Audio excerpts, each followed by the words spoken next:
तो दोस्तों आज की इस वीडियो के अंदर मैं फियर स्ट्रीट पार्ट 3 1666 फिल्म की स्टोरी को एक्सप्लेन करूंगा।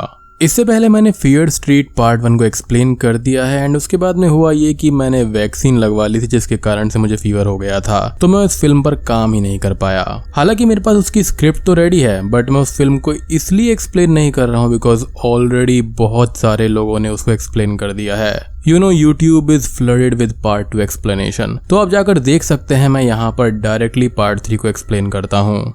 अब दोस्तों वीडियो शुरू करने से पहले मैं आपको एक असली पैसा कमाने वाले ऐप के बारे में बताता हूँ जो कि इस बोरिंग क्वारंटीन में आपको कुछ पॉकेट मनी लाकर दे सकता है। तो आप लोगों ने बहुत सारे नकली ऐप्स के बारे में पहले सुना होगा या फिर देखा होगा जो कि कुछ मजेदार गेम खिलाकर आपको भुगतान कराने का दावा करते हैं, लेकिन दोस्तों आज मैं आपको जिस ऐप के बारे में बताऊंगा वो 100% रियल और भरोसेमंद है और इस एप्लीकेशन का नाम है रोल एंड डाइस। अगर आप अपनी किस्मत का अच्छे से इस्तेमाल कर सकते हैं तो आप इस ऐप से बहुत सारा पैसा कमा सकते हैं। तो रोल एंड डाइस एक ऐसी एप्लीकेशन है जहां पर आप पासा पलटकर हीरे कमा सकते हैं और एक बार जब आप 1000 हीरे प्राप्त कर लेते हैं तो आप इसको इजीली अपने पेटीएम या फिर पेपाल पर ट्रांसफर करवा सकते हैं। तो आपको अपने दाव के बारे में बिल्कुल भी चिंता करने की जरूरत नहीं है। इस गेम को खेलने और भुगतान करने से पहले कुछ विज्ञापन देखने के लिए आपके पास एक अच्छा इंटरनेट कनेक्शन होना चाहिए और सबसे बड़ी बात यह है कि ये ऐप 100% सेफ है और ये प्ले स्टोर पर भी अवेलेबल है। तो डिस्क्रिप्शन में दिए गए लिंक से इस ऐप को डाउनलोड करिए और लाभ उठाइए। और दोस्तों मैंने हाल ही में एक हाई क्वालिटी पॉडकास्ट किया है जिसको सुनकर आपको काफी ज्यादा मजा आएगा, जिसका लिंक मैं आपको नीचे डिस्क्रिप्शन में दे दूंगा, तो जाकर जरूर देख लेना। तो चलिए अब बिना किसी देरी के चलते हैं सीधा वीडियो की तरफ। तो मूवी की शुरुआत में डीना सैरा फियर के हैंड को उसकी बॉडी से मिला देती है। तब उसको एक विजन दिखाई देता है जिसके अंदर वो साल 1666 में है। यहाँ पर हमें सैरा फियर की स्टोरी दिखाई जा रही है थ्रू डीनाज आईज, यानी कि इस फिल्म में डीना सैरा फियर का रोल कर रही है और बाकी लोगों का भी अलग अलग रोल है। स्टार्टिंग में हम सैरा को उसके भाई हेनरी के साथ में देखते हैं जो अपने पिग की डिलीवरी कर रही थी। उसके पिग को अब 7 बच्चे होते हैं। सैरा एक चाकू की मदद से उसकी सेफ डिलीवरी करती है। यहाँ पर सैरा एंड हेनरी अपने डैड जॉर्ज के साथ में रहा करते थे।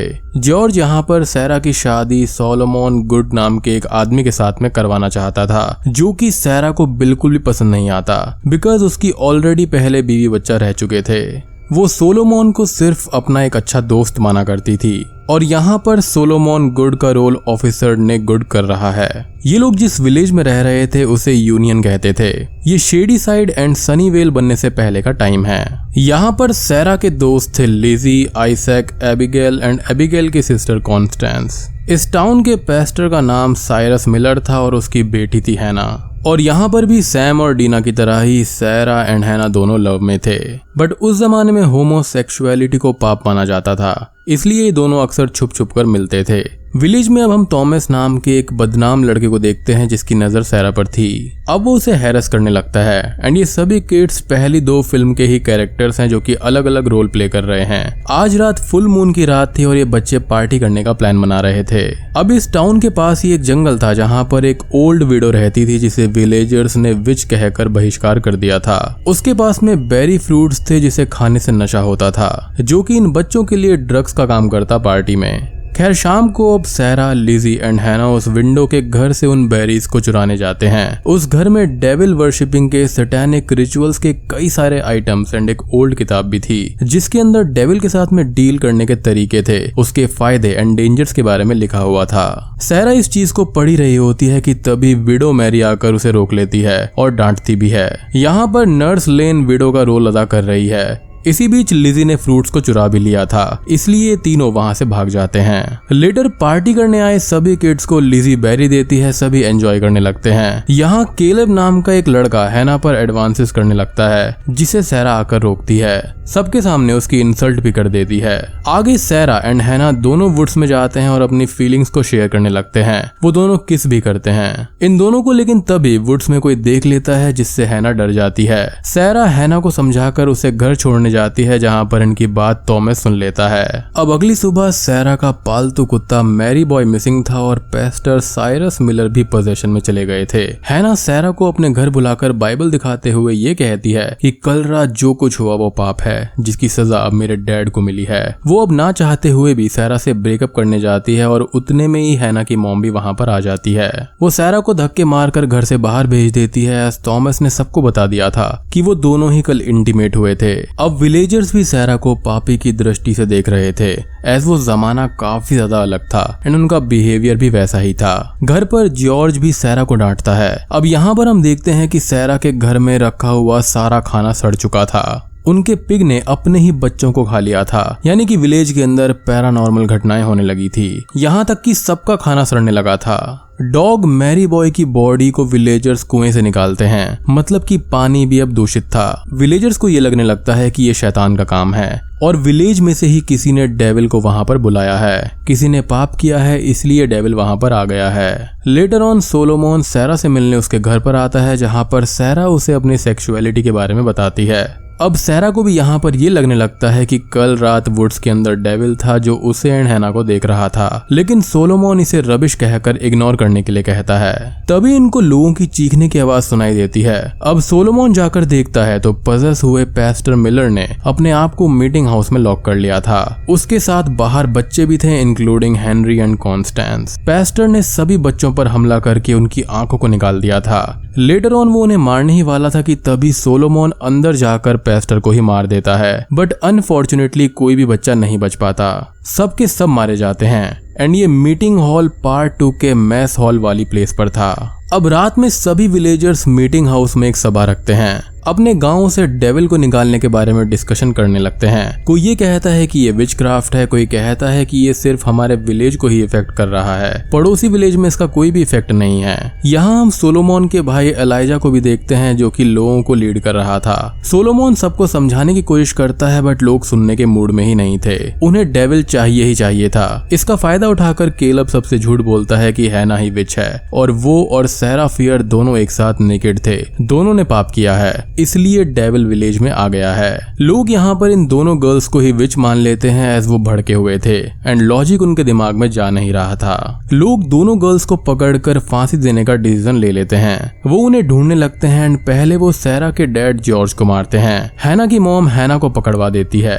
हैना यहाँ पर एक चैपल में कैद थी, तब सैरा उसे छुड़वाने आती है। हैना वहाँ से जाने से मना करते हुए कहती है कि लोग मुझे मार डालेंगे, तुम यहाँ से भाग जाओ वरना वो लोग तुम्हें भी मार देंगे। कोई हम पर यकीन नहीं करता, जिस पर सैरा ये कहती है कि हमने डेविल के साथ में डील नहीं की है, बट फिर भी लोग मानते हैं कि हमने ऐसा किया है और अब वक्त आ गया है कि हम सच में डेविल के साथ में डील करें ताकि खुद बच जाएं। यानी कि यहाँ पर उन दोनों की जान बचाने के लिए सैरा डील करने वाली थी। खैर सैरा अब उस विडो के घर पर आती है जहाँ पर विडो को किसी ने पहले से ही मार डाला था एंड वो जादू टोने वाली बुक भी गायब थी। खैर अब सैरा छुपते हुए सोलोमन के घर पर आती है जहाँ पर वो उसको एक रूम के अंदर छुपा देता है। सोलोमन के घर के बाहर जब विलेजर्स चेक करने आते हैं तब वो उनको भगा देता है। अब सैरा को उस रूम के अंडरग्राउंड में एक ओपनिंग दिखाई देती है तो वहां पर वो जाती है एंड ये सोलोमन का घर ही सेकंड पार्ट में विच का घर था जहां पर एलिस, सिंडी एंड आर्नी गए थे। अब नीचे सैरा को वही डेविल स्टोन दिखता है एंड उसके सेंटर में कैंडल लाइट जल रही थी। नीचे मेज भी क्रिएट हुआ था। इसे देखकर सैरा को शॉक लगता है एंड लेटर ऑन सोलोमन आकर एक्सप्लेन करने लगता है। कहता है कि उसी ने डेविल के साथ में डील की है, पावर के लिए, फॉर्च्यून के लिए। उसी ने पेस्टर मिलर का नाम वॉल पर लिखा था, यानी कि बेसिकली रिचुअल करके उस वॉल पर अगर किसी का नाम लिखें तो उस पर पोजेशन होता है। खैर वो सैरा को उसकी वाइफ बनने का ऑफर भी देता है एंड ये सोलोमन ही था जिसने सैरा एंड हैना को एक साथ फॉरेस्ट में देखा था। यानी कि वो प्योर डेविल तो नहीं था लेकिन वो इसके रूप में भेड़िया जरूर था। खैर सोलोमन अपनी फर्स्ट वाइफ एंड सन की डेथ से और गरीबी से तंग आ गया था। उसे कंफर्टेबल लाइफ चाहिए थी इसलिए वो डील करता है, लेकिन सैरा इस चीज से एग्री नहीं करती। कहती है कि वो उसके भाई हेनरी का खूनी है। वो ये बात अब विलेजर्स को बताने जाती है जिसे सोलोमन रोक कर उस पर पत्थर से वार कर देता है एंड ये वही सीन है जो कि हमने पार्ट 1 एंड पार्ट 2 में देखा था। मतलब कि जब भी किसी को विजन्स आ रहे थे वो इसी सीन के थे। सैरा अब सोलोमन को चाकू मारकर भागने लगती है और रास्ते में वो उस धड़कते हुए हार्ट को भी देखती है। वो पहली ओपनिंग पर आती है जहाँ से ऊपर जाने के लिए चढ़ना पड़ता था, यानी कि सेकंड पार्ट में टॉयलेट में जहाँ पर ओपनिंग बनी हुई थी वो वाली प्लेस। अब जैसे ही सैरा वहाँ पर चढ़ रही थी कि तभी पीछे से सोलोमन आकर उस पर हमला करता है एंड हमले में वो चाकू से उसका हाथ काट देता है। सैरा का हाथ कटकर वहीं पर गिर जाता है एंड यही स्केलेटन एलिस को सेकंड फिल्म में मिला था। लेटर ऑन सैरा सेकंड ओपनिंग से बाहर आती है जो कि खुलता है मीटिंग हाउस में। इसके बाहर ही लोग थे जिन्होंने हैना को पकड़ा हुआ था। सोलोमन भी अब उसी रास्ते से आकर सैरा को पकड़ लेता है। सबसे झूठ बोलता है कि सैरा ही विच है। अगली सुबह सभी लोग सैरा एंड हैना को फांसी देने लगते हैं, लेकिन सैरा अपने प्यार की खातिर हैना को बचाने के लिए झूठ बोल देती है कि वही विच है। इसलिए विलेजर्स सिर्फ सैरा को फांसी पर लटका देते हैं। मरने से पहले सैरा सोलोमन को एक शाप देती है। कहती है कि ये मेरा अंत नहीं है, तुम्हें इसकी सजा मिलेगी। मैं हर टाइम तुम्हारा पीछा करूंगी, सबको तुम्हारे बारे में बताती रहूंगी। लेटर सोलोमन सैरा को फांसी दे देता है। आगे सभी किड सैरा की बॉडी को निकालकर दूसरी प्लेस में प्रॉपर्ली बरी करते हैं, यानी कि सैरा के सच्चे दोस्त जो थे। और उन्होंने ही वहां पर वो पत्थर गाड़ कर उस पर लिखा था कि विच हमेशा जिंदा रहेगी एंड सैरा फियर के लॉक पर भी लिखा था। मीनिंग कि यहाँ पर देखा जाए तो एक इनोसेंट लड़की को मार दिया गया था विचक्राफ्ट के चक्कर में, विच इज रियली सैड क्योंकि ऐसा हुआ है एक्चुअल में। पास्ट में विचक्राफ्ट के चलते कई औरतों पर गलत इल्जाम लगाकर उनको मारा गया था, जलाया गया था। एंड ये मूवी वही चीज दर्शाना चाहती है but in a different way. यहाँ पर कई सारे किलर्स जो कि अलग अलग मूवीज में हैं उनको यहाँ पर डाला गया है। I mean, मुझे ये लगता है कि ये लोग अपना खुद का एक छोटा सा मल्टीवर्स काइंड ऑफ थिंग बनाना चाहते हैं जो कि काइंड ऑफ कूल है। खैर अब कहानी साल 1994 यानी कि पार्ट 1 में शुरू हो जाती है। डीना अब सब कुछ जान चुकी थी। तभी वहां पर ऑफिसर निक गुड उसे ढूंढते हुए आ जाता है, यानी कि उसी कार क्रैश साइट पर, और डीना को ढूंढने लगता है। डीना जॉश के साथ पुलिस कार में ही भागती है। वो जॉश को एंड लेटर ऑन सी बर्मन को सब कुछ बताती है, यानी कि ऑफिसर निक सोलोमन गुड का ही वंशज था और ये सारा किया धरा और डेविल के साथ में डील उसी के खानदान ने करी थी। तो यहाँ पर गुड फैमिली 3 सदियों से शेडी साइड के लोगों को डेविल के लिए बलि दे रहे थे, खुद प्रॉस्पेरस हो रहे थे। ऑफिसर गुड ने ही रायन, थॉमस का, सैम का नाम वॉल पर लिखा था, इसलिए सालों से शेडी साइड कर्स्ड हो रखा था। अब डीना शेडी साइड पर लगे हुए गुड फैमिली के कर्ज को मिटाने के लिए निक को ही मारने का प्लान बनाती है, जिससे सी बर्मन भी एग्री करती है। ये तीनों अब मार्टिन से मिलते हैं जिसकी दुश्मनी निक के साथ में थी। ये चारों अब मॉल में निक के लिए ट्रैप रेडी कर देते हैं। इस बार डीना का ब्लड वाटर में मिक्स करके मॉल में छिड़कने लगते हैं। वाटर गन में भी पानी भर लेते हैं। यहाँ पर मार्टिन सैम को देखता है। उसे ये भी पता चलता है कि निक ने ही मॉल में स्प्रे पेंट करवाया था और उसे झूठे केस में फंसा दिया था। अब जबकि डीना को यहाँ पर सच्चाई पता चल गई थी, इसे रोकने के लिए सभी किलर्स फिर से आ जाते हैं। अब 2 पुलिस वाले इन बच्चों को मॉल में ढूंढते हुए आते हैं तो किलर्स पहले उन्हें मारते हैं। लेटर ऑन ट्रैप्स के कारण 4 किलर्स 4 अलग अलग रूम्स में फंस जाते हैं। ऑफिसर निक भी अब मॉल पर आता है, जिससे मिलने के बहाने सी बर्मन उस पर खून मिला हुआ वाटर छिड़क देती है। वाटर गिरते ही सभी किलर्स को जॉश ट्रैप से रिलीज कर देता है ताकि वो सीधा जाकर निक पर अटैक करे। बट निक भी यहाँ पर काफी स्मार्ट था। वो सी बर्मन को पकड़ कर रखता है ताकि यदि वो मरे तो उसके साथ सी बर्मन भी मारी जाए। अब अपने प्लान को फ्लॉप होता हुआ देखकर डीना अपने दूसरे हाथ पर कट लगाती है, जिससे खून बहने लगता है और किलर्स अब उसके पीछे पड़ जाते हैं। निक अब भागते हुए एक रूम में जाता है जिसके अंदर सेकंड ओपनिंग थी। पहले ये मीटिंग प्लेस थी, लेटर बना ये मैस हॉल और अब ये एक मॉल का रूम है। डीना अब किलर से समहाउ पीछा छुड़ाते हुए उसी रूम में जाती है। अब यहाँ पर चारों बच्चे चालाकी करते हैं और चारों ही किलर्स पर वो ब्लड वाला वाटर छिड़क देते हैं, जिससे वो आपस में ही लड़ने लगते हैं। डीना उस पर यहाँ पर पीछे से हमला करती है।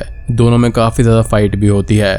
डीना अब निक के हाथ को हार्ट पर रखती है, जिससे उसे भी विजन्स आने लगते हैं। सैरा फियर की वॉइस सुनाई देने लगती है। निक यहाँ पर बहुत ही ज्यादा कंफ्यूजन में था, जिसका फायदा उठाकर डीना उसके अंदर चाकू मार देती है, उसकी आंख को निकाल देती है। निक के मरते ही डेविल के साथ गुड फैमिली की डील भी खत्म हो जाती है। Serves you right mister good. खैर सभी किलर्स गायब हो जाते हैं और डेविल स्टोन भी गायब हो जाता है। सैम भी पोजेशन से बाहर आ जाती है। लीडर ये दोनों अंडरग्राउंड केव से बाहर आते हैं, जिसकी एक और ओपनिंग भी थी जो कि अपेरेंटली निक गुड के घर में खुलती थी। अब ये बाहर आते ही सनीवेल में भी एक्सीडेंट्स होते हुए देख पाते हैं, मतलब कि उनको मिल रही डेविल प्रोटेक्शन अब चली गई थी। थी, मीनिंग कि डेविल के साथ में करी गई डील लाइफ टाइम गारंटी के साथ नहीं आती है। अब यहाँ पर निक गुड की सैटेनिक वर्शिपिंग जो थी वो एक न्यूज बन जाती है और उसे सीरियल किलर का करार दिया जाता है। उसका भाई विल मीडिया से बचकर भाग रहा था। अब यहाँ पर सी बर्मन नर्स लेन से मिलने आती है और उसकी डायरी उसको वापस देती है। स्कूल में एक लड़की जॉश को अपनी चैटिंग आईडी देती है एंड ये लड़की वही है queen of air and darkness lol, जो कि हमने स्टार्टिंग में देखा था यानी कि मूवी के पार्ट 1 में, जिससे कि वो चैट कर रहा था। सैम एंड डीना अब दोनों एक साथ थे एंड काफी खुश भी थे। लेकिन यहाँ पर मूवी खत्म नहीं होती। तभी एंड में हम उस डेविल वाली किताब को देखते हैं जो कि उसी अंडरग्राउंड एरिया में थी जिसे पुलिस ने सील डाउन कर दिया था। बट एंड में उस किताब को आकर वहां से कोई ले जाता है और बूम, ये मूवी यहीं पर खत्म हो जाती है। तो दोस्तों ये थी फियर स्ट्रीट मूवी सीरीज की आखिरी फिल्म। पार्ट 3 में हम देखते हैं कि कर्स एक्चुअली सैरा फियर का नहीं बल्कि गुड फैमिली का था। सैरा फियर का कर्स तो सिर्फ गुड फैमिली के ऊपर था। जो भी लड़की सैरा की बोन्स के पास जाती थी तो ब्लीड करने लगती थी। उसकी बोन्स को खून भरे हाथों से छूते ही उन्हें विजन्स आने लगते थे, जो कि उनकी ही अच्छाई के लिए था। पार्ट 1 में डीना एंड सैम ने ब्लीड किया था। सैम को विजन्स आए थे क्योंकि उसने छुआ था। पार्ट 2 में जिगी ब्लीड कर रही थी जब शीला ने उसे पेड़ के पीछे लटकाया था। एलिस को विजन्स आए थे जब उसने हैंड को छुआ। लेटर जिगी को भी विजन्स आए एज उसने भी उसको टच कर दिया था। यहाँ पर सैरा फियर सिर्फ गर्ल्स को ही विजन्स दिखा रही थी। यहाँ दोनों कर्स थे, एक डेविल का कर्स शेडी साइड पर और एक सैरा का कर्स गुड फैमिली पर। तो ओवरऑल ये तीनों फिल्म अच्छी थी। यहाँ पर अलग अलग कैरेक्टर्स को इस फिल्म के अंदर डाला गया है जो कि एक मल्टीवर्स चीज बनाने की कोशिश करी गई है मेरे हिसाब से, जो कि काफी अच्छी भी लगती है। बट हाँ, ये बात मैं एग्री करता हूँ कि मूवी जो है आपको बांध कर रखती हैं। तो मैं आपसे रिक्वेस्ट करूंगा कि आप जाकर इन तीनों पार्ट्स को नेटफ्लिक्स पर जरूर देखना, क्योंकि जो बेस स्टोरी है वो काफी सारी फिल्मों से मिलती जुलती है, लेकिन जो इस फिल्म का एग्जीक्यूशन है वो काफी अच्छा करा गया है। और चाहे कोई कितना ही अच्छा क्यों ना एक्सप्लेन कर ले, कुछ चीजें ऐसी होती हैं कि आप देखने पर ही समझ पाते हैं, जैसे कि एक कैरेक्टर के साथ में आपका अटैचमेंट। अब जैसे कि यहाँ पर सैरा फियर के साथ में जो कुछ हुआ वो आपको देखकर बहुत बुरा लगेगा एंड आप काइंड ऑफ कनेक्टेड फील करते हो उससे। तो वो चीज एक्सप्लेनेशन में बताना काफी मुश्किल होता है। तो यहाँ पर जो अल्टीमेट विलन थे वो गुड फैमिली थी और यहाँ पर विडो मैरी को भी सोलोमोन गुड नहीं मारा था, क्योंकि वो अपनी बीवी और बच्चे की जान बचाने के लिए वहां पर उसके पास में गया था, बट ऐसा कुछ हो नहीं पाया। तो उसने उसको मारकर चुपके से उस डेविल पोजेशन वाली किताब को ले लिया था, जहां पर आप डेविल के साथ में डील कर सकते हो। और मुझे यहाँ पर पर्सनली ऐसा लगता है कि डेविल को जनरेशन टू जनरेशन सेक्रीफाइस चाहिए होगा, तभी तो थोड़े थोड़े समय के बाद में यहाँ पर किलिंग्स हुआ करती थी और ये किलर्स आया करते थे। एंड जिस व्यक्ति को एज अ सैक्रिफाइस चुना जाता था डेविल के लिए, वही एक किलर के रूप में प्रकट होता था। बट ऐसा क्यों? अब ऐसा इसलिए था जब भी कोई इस राज से पर्दा उठाने के लिए आता था, यानी कि असली पत्ते खोलने के लिए आता था, तो गुड फैमिली की डेविल से की गई डील को रोकने के लिए ये लोग आया करते थे। एक क्वेश्चन और आपके माइंड में आया होगा कि सी बर्मन के घर के अंदर निक ने वो नोट क्यों फेंका था कि ये सब फिर से शुरू हो गया है। तो मेरे ख्याल से वो उसको डरा कर रखना चाहता था ताकि वो बाहर ना आए। और ये जो आखिरी सीन था जहां पर किसी ने इस किताब को उठा लिया, तो इससे तो यही बात साफ होती है कि इसका आगे वाले पार्ट्स भी आ सकते हैं। सबसे बड़ा सवाल कि उस किताब को उठाया किसने? तो यहाँ पर या तो डीना हो सकती है या फिर यहाँ पर उसका भाई भी हो सकता है। बट मुझे यहाँ पर यह लगता है कि बस ये एक क्लिफ हैंगर छोड़ दिया गया है। अगर इस मूवी सीरीज को अच्छा रेस्पॉन्स मिला तो आगे की मूवीज भी जरूर आएंगी। तो उम्मीद करता हूँ कि आपको ये वीडियो पसंद आई होगी। पसंद आई है तो वीडियो को लाइक कर देना, चैनल पर नए हैं तो सब्सक्राइब कर दीजिए। तो मैं आप सबको मिलता हूँ अगली वीडियो के साथ में, तब तक के लिए